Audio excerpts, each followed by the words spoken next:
Order 6. Constitution of Division Courts and Powers of a Single Judge.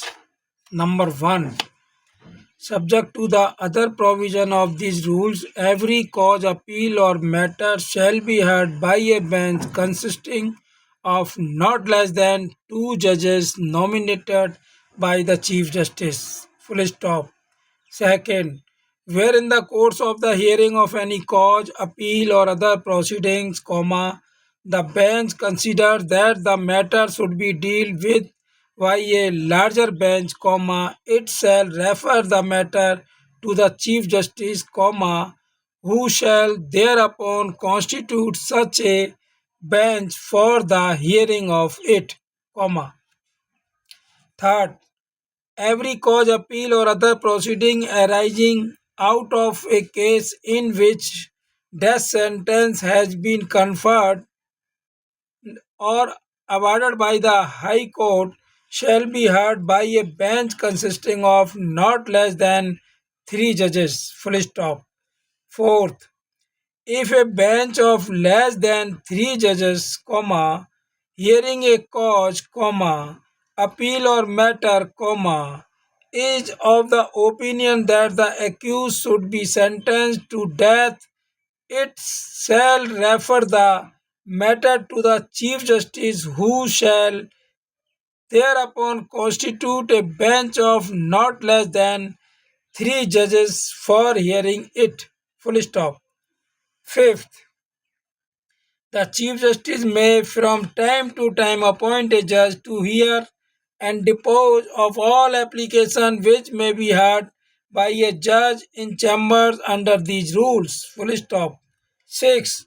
During the vacation judge sitting singly may, in addition to exercising all the powers of a judge in chambers under these rules, exercise the power of the court in relation to the following matters, namely: Number 1.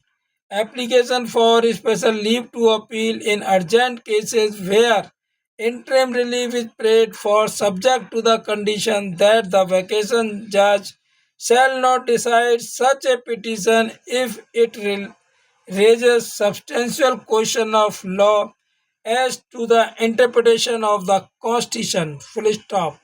Second, application for stay of execution of a decree or order or stay of proceeding in civil matters. Full stop. Third, application for transfer of cases under section 406 of the Code of Criminal Procedure 1973. Full stop. Fourth, applications for stay of proceeding in criminal matters. Full stop. Fifth, application under Article 32 of the Constitution of an urgent nature which do not involve a substantial question of law as to the interpretation of the Constitution. Full stop. 6. Issue of a rule niji in urgent application under Article 32 of the Constitution which involve a substantial question of law as to the interpretation of the Constitution. Full stop. 7. Application of an urgent nature for transfer of cases under section 25 of the Code of Civil Procedure 1908. Full stop. 8. Issue of notice in applications of an urgent nature under Article 139A in bracket 1 of the Constitution, and 9. Application of an urgent matters nature for transfer of cases under Article 139A in bracket 2 of the Constitution. Full stop. Thank you very much.